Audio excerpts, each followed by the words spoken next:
Ladies and gentlemen, what is going on? Welcome to the last minute predictions and breakdowns for UFC Fight Night Josh Emmett versus Kevin Vallejos, which is taking place today, March 14th, 2026, starting at 5 p.m. Eastern Standard Time. This was supposed to be done last night. I fell asleep. It's my bad. Whatever. We'll get into the early prelims, start off and then get into the main event. The main event is an actually really good bout with Kevin Vallejos taking on Josh Emmett, who's a little bit of an older man, but he does still have the power, and I'm still looking to see if he has the punch that can take out Kevin Vallejos. But before that, first prelim of the evening, Piera Rodriguez versus Sam Hughes. We're going with Sam Page Hughes to get it done on the scorecards. Piera Rodriguez, time and time again, has shown that she quits in her fights. She fought Ketlin Souza. I had a very close fight, didn't end up winning that fight. I would have given it to Souza, in my opinion. I feel like Piera Rodriguez was starting to fall apart in that fight. And against Ariane Carnelossi, she gave intentional headbutts on the ground, even though she was in a winning position. She was literally winning the fight and was getting frustrated with it, and then proceeded to headbutt the girl on the floor on purpose, and ended up getting disqualified for it. Jillian Robertson ended up with her in an armbar on the ground, and it gives me a lot of worry when Sam Page goes forward, tries to get her to the cage, and tries to hold her. And Sam Page in this fight is actually the bigger girl, which doesn't happen very often. Piera Rodriguez sitting at 5'3", very, very short, and she's lacking an inch of reach. I think Sam Page is just going to move forward and beat the hell out of her. She got a really good rear naked choke over Shawana Bannon, and I think Bannon honestly would beat the hell out of Piera Rodriguez if we fought again. So I'm gonna go with Sam Hughes on the scorecards. Plus 130 is not that bad, and the scorecard line is plus 165 if you're a betting man. I would take it all day, seeing as I don't see how Piera Rodriguez is even going to get a finish, and she's kind of where she sits. She sits as a big KO girl, but ain't going to get it in this fight. Next on the prelims, Luan Lacerda versus Hesher Souza. Souza making his UFC debut at 135 after winning the Contender Series bout against Maxon Lee. He was an underdog in that fight, and he did push through some adversity in the first round.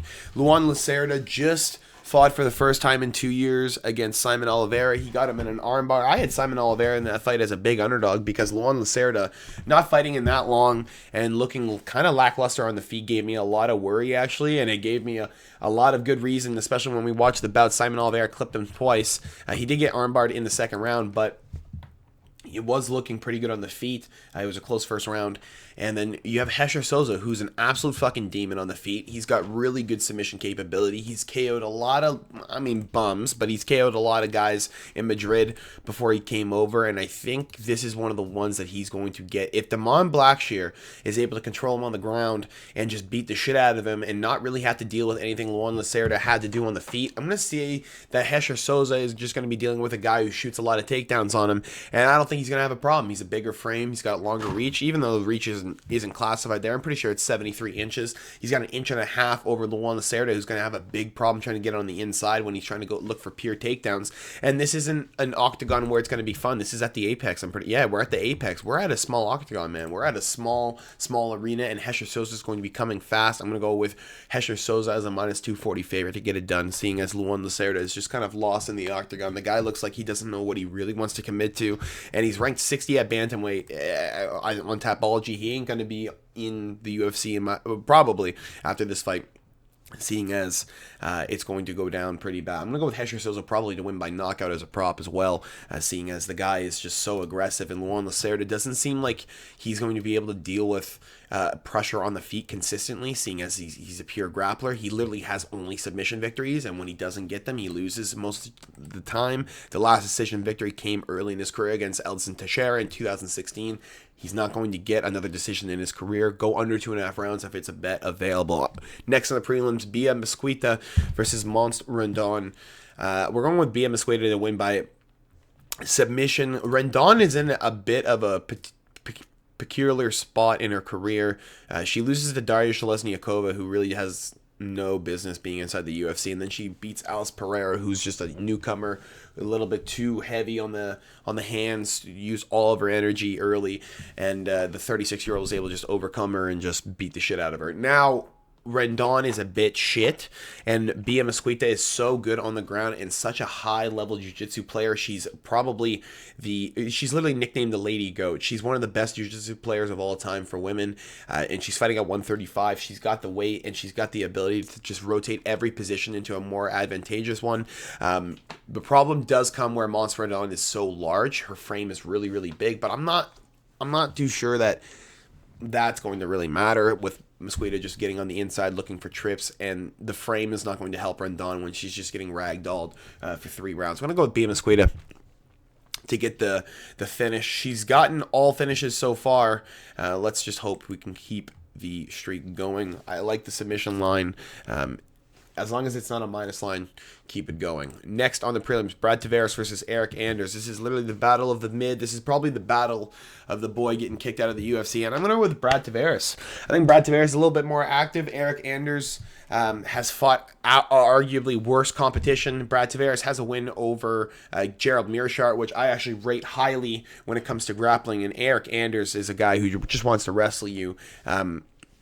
Put a lot of punches in your face and try and just gas you out. And I think at this point in his career, Eric Anders is at a point where he gasses out a little bit too quickly. The man's 39 years of age. He still wants to try and get that highlight reel, looking for that 100K. I mean, even nowadays, looking for 100K, man, fuck. He's going to be looking for it, too. He's going to be swinging wild. Brad Tavares take punches really well. His chin is a little bit in question nowadays. Robert Bresky, Brezek, whatever the fuck his name is, was able to knock him out. Gregory Robocop Rodriguez was also able to knock him out, but that was a standing TKO in the 3rd round where he just couldn't take the punches anymore. He never fell to the ground. So if Eric Anders is going to gas out at any point in this fight and he overthrows anything and Brad Tavares can start piling back on and start coming back, it's going to be Brad Tavares. It has to be. It has to be Brad Tavares out of Extreme Couture moving forward, causing those issues, and giving Eric Anders too much to think about inside the 2nd and 3rd round. I think Brad Tavares is probably going to lose the 1st round. It's probably going to be close in the 2nd round, and I think Brad Tavares arguably could get a knockout in this fight. Eric Anders also getting clipped recently. Christian Leroy Duncan spinning knockout with elbows and then just dropped some fucking heat on him on the ground 7 months ago. I don't know, man. I think this is one of those fights you could skip if you argue. I mean, you can argue a lot of sides on this. There's a lot of good reasons to pick Brad Tavares in this situation, seeing as he just seems to be the more actual alive person in the fucking octagon. And then Eric Anders just looks like, I don't know, man. Eric Anders he fought Jamie Pickett. That's all I have to say. He fought Jamie Pickett. Anyone that fought Jamie Pickett and had to go to a decision with Jamie Pickett, I don't fucking like you. You suck. You suck. Okay? You suck. I don't know what else to say. I really don't. He was a massive fucking, dude, whatever. Eric Anders is getting smoked tonight. That's all I gotta say.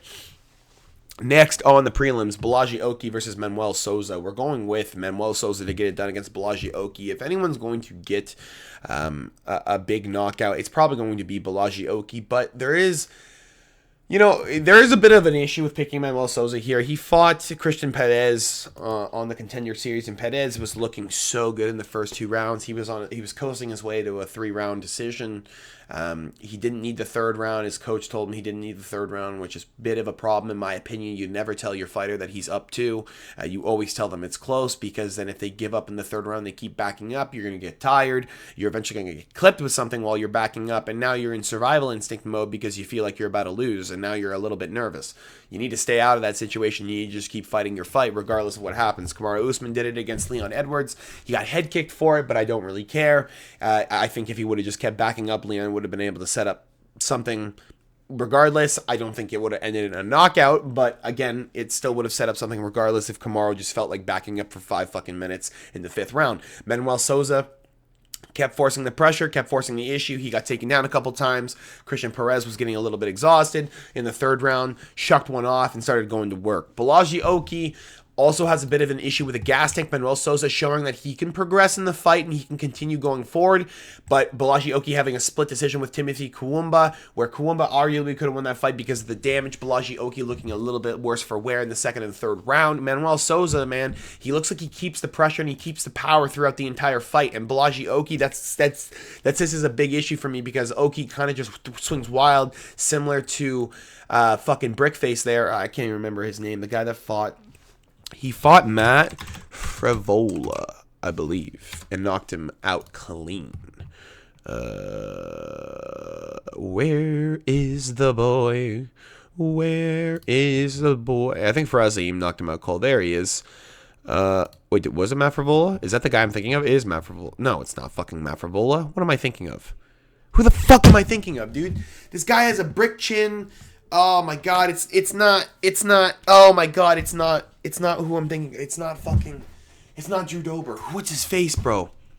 Oh my God, this guy pure. Oh my God, I'll think about it. All right, I'll think about it. We'll bring it back. Okay, we'll bring it back. He's a pure. Did he fight Vallejos? No, he didn't. Who did he fight, bro? He fought some bum. He fought like Yavid Basharat, maybe. No. What's his fucking name? The Red Fox Tapology. Yeah, now Ashmuz he fought. What's his fucking name? Trevor Peek! Thank you! Trevor Peek. Like this guy. He swings wild like Trevor Peek. Trevor Peek, if he doesn't win in the first round, this motherfucker is gassed. And then he's still swinging from his hip, and he's just swinging wild over, bro. He's crazy. Vallejos very similar in that regard. Stay away from guys like that. I know. Listen, anything can happen in an MMA fight. A plus 220 on Vallejos, probably a plus 350 for a knockout prop. You could smash a little bit of money on that, because if Oki just clips him in the first round, Souza's going fucking out, because Oki's got power like the true Zulu warrior. And now Manuel Souza, though, he's got the power in every other aspect of the fight. I'm going to go with Manuel Souza. There's more ways that he can win the fight, and he's going to get it done. Next on the prelims, you have Elijah Smith versus Su Young Yu. Jiu-Jitsu's taking on Smith, who's just got way too much hype behind him. I like Jiu-Jitsu a lot, actually. He's on a huge win streak. He's won 5 in a row. I have picked him every single time he has fought, and I've always trusted that the man is going to win. He fought Long Zhao as a barely favorite. He beat the shit out of AJ Cunningham, where I thought he could have got a stoppage, and then he beat the shit out of Beirang Zheng Jisali, or whatever the fuck his name is, whatever, and he gets it done. Now, I don't like road to UFC, guys. I've said that all the time. And Su Young Yu has just fought kind of not high level competition. I'm not going to lie. I like him a lot. I like the kid. I think he's got a lot of potential. But again, he's fought kind of lackluster competition. Now, Elijah Smith faced some adversity with Vince Morales. Beat the shit out of Toshimi Kazuma, slammed the shit out of him into the nether realm, and then he beat the hell out of Aaron Tao on the Contender Series to get into the UFC, where Aaron Tao got a second try and ended up, falsifying that weight cut, trying to do the Daniel Cormier and pushing on that towel. Elijah Smith comes into this fight as a pretty big favorite, and I think I'm going to take, honestly, if you're a betting man, I would probably take Jiu-Jitsu plus 3.5, just seeing as Smith, I don't know if he gets into a third round, how he's going to do. This guy really relies on his finishes, and he's got big KO potential. But I am going to pick Elijah Smith to get it done. I think the kid's got just too big of a frame for Jiu-Jitsu. I think he's got so much power. He's going to overwhelm Jiu-Jitsu, and I think a knockout could be coming. I don't remember who it was, but someone on YouTube actually changed my mind about this. I watched a whatever it was, a breakdown for this fight, just because I wanted to get a second opinion. I watched every single one of the fights that Jiu-Jitsu's had, and Elijah Smith, and I was just kind of going back and forth, because Jiu-Jitsu is just so good at controlling guys and keeping them where he wants the fight to be. But then you see Elijah Smith so explosive, and at any point he just wants to end the fight literally in a blink of an eye, and it gives a lot of guys a lot of problems, because they're not used to guys being 24/7 on the gas, and it seems like Elijah Smith is on the gas until he has no gas left. And he seems like he has a fuckload of gas in that tank. So I'm going to go with Elijah Smith to get it done by TKO or decision. Jiu-Jitsu's not getting submitted, I don't think. But if anyone's getting slammed out of something, it's going to be fucking Jiu-Jitsu getting slammed by Smith. And if anyone's going to get clipped, I think it's going to be Smith. Jiu-Jitsu stands on his feet a little too long for my liking. Maybe if he went right to the takedowns, it'd be a little bit better of a pick, but I'm going to stay away from that and just go with Elijah Smith. Next on the prelims, you have Vitor Petrino versus Steven Asplin Concrete. This is going to go one of two ways. Steven Asplin is going to win by knockout, or Vitor Petrino is going to win by submission. I do not see this fight going any other way, seeing as Vitor Petrino really, really needs this win, because Steven Asplin is not that good. Okay? He's not that. I like him. And guess who I'm picking? Guess who I'm picking? Yeah, that's right. That's right. I'm going Steven Asplin Concrete to get it done as an underdog for the first underdog pick of the night. Actually, Sam Hughes was the first one. But Vitor Petrino, man, he just shouldn't really be at heavyweight. He's not a heavyweight. He should be much lower. He got knocked out by Dustin Jacoby. He's fought Austin Lane and Thomas Peterson and beaten them both. And now he gets given as Steven Asplin. Now, Steven Asplin, looking fantastic against Sean Sharaf, and I think the reason why this line is so fucking far and away is because of the fact that he took Sean Sharaf into a second round and didn't knock him out right away. I think Vitor Petrino is good, man. I think Steven Asplund is just the guy with more motivation. He's the guy with nothing. He's the guy that has been bullied his whole life. He's the guy that if he loses his fight, this is where the demons get in, all right? This is where the demons get in. This is where the demons take over his life. And I don't think he's going to let the demons take over his life again. I think this is something that he's trying to prove to himself. I don't think this has anything to do with fighting. I think this has to do with the fact that Steven Asplund is truly the concrete mindset. I think he's going to move forward. I think no matter what happens, I think if Vitor Petrino gets him to the ground, it doesn't matter. I think Steven Asplund is just going to keep moving forward. He's going to keep trying his best. And if he does fall short, I think it's going to be a submission victory because I do not think he's going to give up. I don't think there's going to be a point in this fight where Steven Asplund says, I'm going to start backing up now and start trying to figure out what to do. No, I think Steven Asplund's going to walk forward, and if anything's going to happen, Steven will get clipped, he will get dropped to the ground, and Vitor Petrino will choke him. And if that does not happen, I'm telling you right now, Steven Asplund is going to walk forward and maul the fuck out of Petrino in the second and third round. Because Steven Asplund will start that first round. If he does not get taken out, that big boy's going to be swinging. That big boy's 6'5". He is going to be swinging from his hip, and he's going to keep that guard up. He's going to fuck Vitor Petrino up if he does not take him down. Vitor Petrino takes his time with striking, and that's a problem. That caused Dustin Jacoby just to fucking chin him into the nether realm because he just had to wait for his fucking bullshit. He's just Ma, that's all he does. He's just like, he just looks like this. He's just like, all right, let's go. Come on, bro. You look goofy as shit. You look terrible. Steven Asplund, spam the money line. If you're a betting man, I would take this fight not to go distance. And I would take I think only DraftKings has it. I don't know if anyone else has alternate double chance, but you can take Asplund by KO and Vitor Petrino by submission. I just like Asplund a lot here. I think the big underdog tag is unfortunate, and I think he's going to prove everybody wrong this week. Now we have Chris Curtis, the Action Man, versus Medibek Odabai. This one's easy. We're going with Odabai to win by submission or decision. Chris Curtis is a bit of a broken man. The kid hasn't really won a good fight in a while. Max Griffin's split decision, where the fact that it could have went either way is a bit of a fucking sad one. Roman Kopylov head kicked him into the nether realm at the end of the fight. Brendan Allen got him late in the fight because of the fact that he got hurt literally 5 seconds before the fight ended.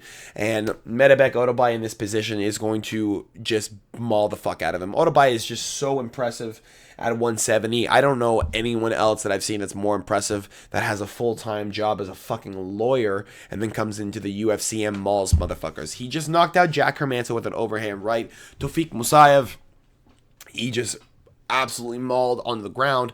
He lost to Mateus Rebecki, where his eye swelled into a fucking I don't even know what it was. It was like a grape. It was disgusting. And now you have him fighting Chris Curtis, who's kind of just a little layup, bro. I mean, if anybody's getting Chris Curtis, that's insane. It should be a finish. They're looking at the top of the prelims for these boys, and I think Odabai's going to get a finish inside distance. But KO, I don't know, man. I think it's going to be a submission if Chris Curtis is going to keep moving like that. He's got problems with his legs now. He's been submitted before. He got submitted early in his career. I can't remember who it was. There's no way it was Parkinson. Oh my God, I guess it was, because where else is it? Oh my God. Are you serious? You got submitted by Brandon Parkinson? Pinkston? I can't even read the fucking name, bro. I don't even know who this guy is. Like, how are you getting submitted by him? You bum? Your first fighting ever, bum? All right, we're going with Odabai at top of the prelims. It's just too easy. I don't know. Yeah. No, it's just too easy. Fuck Chris Curtis at this point. I pick this guy every fucking fight, and this guy's just a bum. I've been watching this guy since, what, 2021? Yeah, he knocked out Brendan Allen. That was a nasty knockout. Knockout of Joaquin Buckley was nasty as fuck, and then he just proceeds to be the worst bum of all bums. All right, start off the main card. Bruno Silva versus Charles Johnson. If Bruno Silva's still on fucking roids, I guess you can give the fight to him, but I want Charles Johnson to win this fight by decision. He's fucking massive. He's got 5 inches of height. He's got 4 inches of reach, probably 5, because I don't think they measured Johnson out right.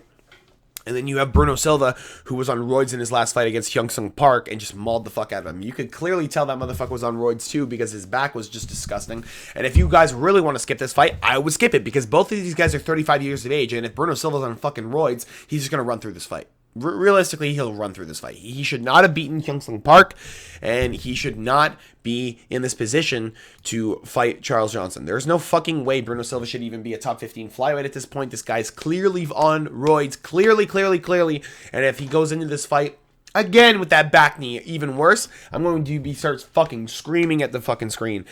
Live bet Bruno Silva after round 1 if you see him win that round, because if he has back knee, and he wins that first round, live bet Bruno Silva all of your money. All of the money on Bruno Silva. Every single fucking dollar that you have, bet on Bruno Silva, because this guy is literally getting I don't know how the fuck he's getting past. Dude, you should see the transformation of this guy's back throughout his fights. There is no fucking way that guy's not on roids. I don't believe it for 2 seconds. Unless this guy's got crazy food allergies and he's just getting back knee that looks like fucking roid issues. But I don't know, bro. Bruno Silva looks disgusting at this point. Charles Johnson, decision or knockout late, always for the boy. Bruno Silva should not win this fight. He's literally in a disadvantage in every portion of this fight. The only way that Bruno Silva wins this fight is by being an absolute fucking dog, and I don't think there is a more dog than Charles Johnson energy. All right, next on the main card, Umar Sy versus Ion Cutelaba, and someone, I think it was Jacob's Picks or whatever the fuck that guy's name is, picked Ion Cutelaba as a lock of the week. Yo, shut the fuck up. I know Umar Sy looked like dog shit against Alonzo Menafield. Trust me, I know. Alonzo Menafield, though, is a guy who swings fucking atomic bombs, and that motherfucker can win any fight. Alonzo Menafield has always been a guy that could win literally any fight that you give at him because he's got hands that are fucking literal atomic bombs that if anybody gets hit by them, they go out. They get hurt bad. There's guys that get hit by them and then give up for the rest of the fight and just try and grapple because they're like, fuck that. They don't want to get hit by that again.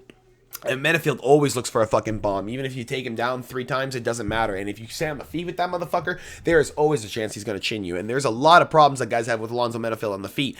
Umar Sy got Brennison Ribeiro, another guy who's a big fucking stand-and puncher, and a good guy who's good at grappling, and he beat the shit out of him on the ground. Ion Cutelaba, another guy who got mauled on the ground by Johnny Walker. Give me Umar Sy all day to get it done. A guy who's a pure and cherished grappler at this point.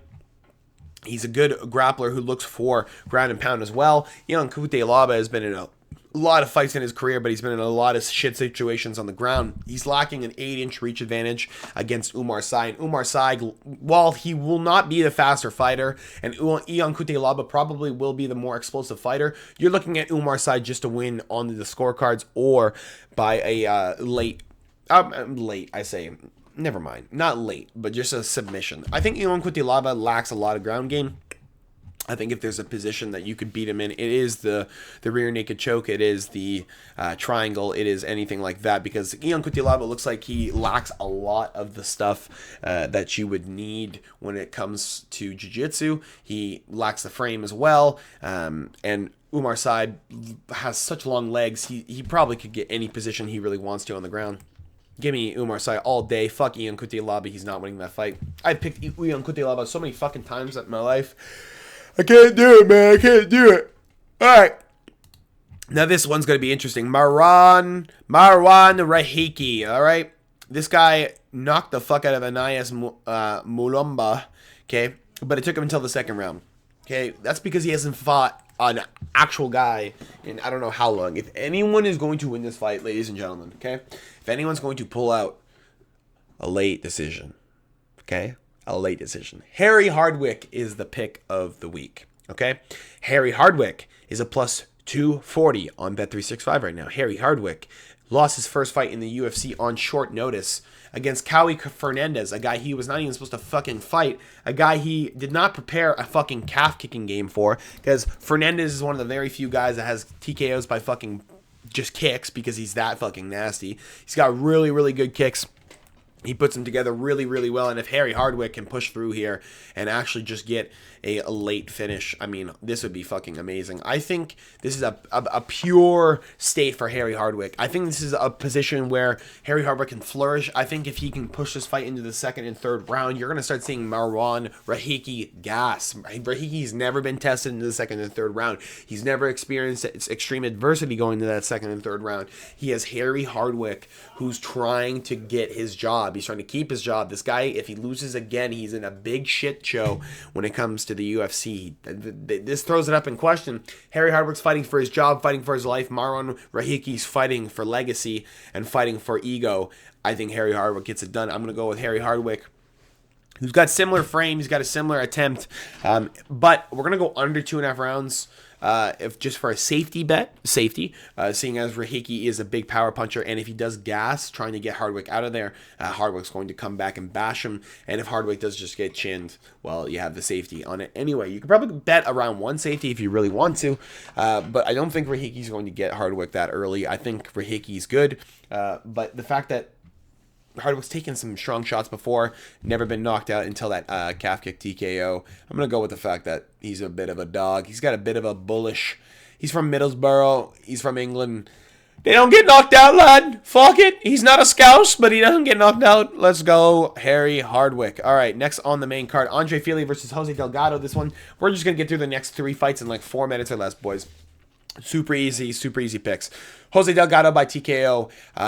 Or KO under 1.5 rounds. Andre Fili is in a position where he just has a kid. You know, I don't know how old she is, but you're in a shit show. I'm not gonna lie, Andre Fili, you're in a shit show because Jose Delgado is going to knock you the fuck out. Nathaniel Wood was able to get a good decision win over Jose Delgado, able to control him. Andre Fili is not the guy that's going to control him. This is a place where Delgado is going to flourish.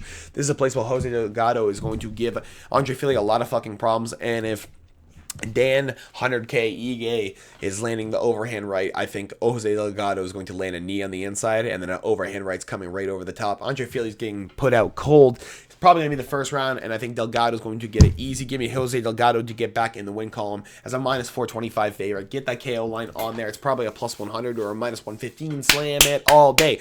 Slam it. We're going to go next to the co-main event of the evening, Amanda Lemos versus Jillian Robertson, the Savage. We're going with Jillian Robertson, the girl out of, she's out of Ontario. I can't remember. No, is she? Yeah, Robertson. I can't remember.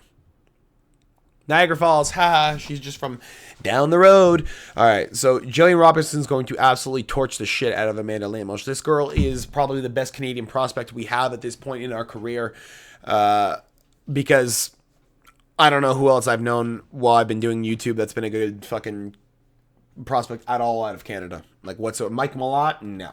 Mike Malott is not a good prospect. Like, Jillian Robertson's probably the greatest thing that we've had in a long time. Amanda Lemos is probably going to get finished in this fight. Amanda Lemos is going to get put to the ground, and Lemos is just going to get fucking just mauled on the ground. I think Jillian Robertson could find the armbar. I think Jillian Robertson could find the, I was going to say arm triangle as I'm looking at Andrade with a standing arm triangle over. I forgot about that fight, actually. The standing arm triangle where Lemos just didn't even know what the fuck to do and just got put out. Jillian Robertson here in this really good spot to get shoved up into the top 5, basically. I think at strawweight, she's probably the greatest thing that's ever existed. And she's moving forward with some fucking absolute tears. She's got a 4-fight win streak. She's beaten Polyana Vina, which is a bad win. Michelle Waterson Gomez, another bad win. But Luana Pinheiro and Marina Rodriguez, we're starting to work on some real bitches now. And we're starting to get through some real girls. And we're going to keep going. Jillian Robertson to win by, honestly, probably submission or TKO. I think a decision could be a good pick, but I don't know, man. I think Jillian Robertson's in for a finish. I think she's already got one from Marina Rodriguez, where I didn't even think she was going to get that finish that early. And now you're looking at Amanda Lemos, who's in a bit of a slant in her career, almost 40 years of age. Give me Jillian Robertson all fucking day. Next, the main event of the evening, the juice of the night. Josh Emmett, double CO. Excuse me, I was about to say triple C, Down syndrome, against Kevin Vallejos, El Chino. We're going with Kevin Vallejos to win by TKO, probably under 3.5 rounds. I think Josh Emmett's good. The power never goes in the boy, but 41 years of age, the speed has gone. You can clearly see it now. He starts to gas later in fights, and he doesn't throw as well anymore. The power is still there, but when you're winging shots over your fucking hip and you're coming really low and you're winging the overhand right, trying to look for a big knockout, and then you're coming over at the overhand left. They've been watching you do that for years. Everybody's got tape on that. Kevin Vallejos is 24 years of age. He's been watching you since he was fucking 16, 15. He knows what you're going to do. He's there. And I think Josh Emmett's just in for a bad night. I think Josh Emmett's going to get clipped at some point early. Maybe survive it, but Kevin Vallejos is going to move forward and just rock his shit. Ilya Topuria couldn't get Josh Emmett out of there. It was just a devastation on the feet, but Josh Emmett's been TKO'd before.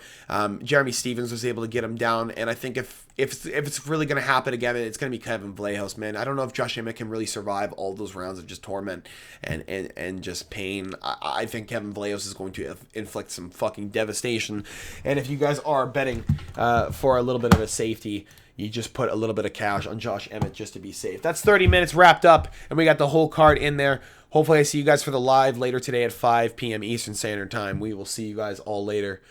Peace.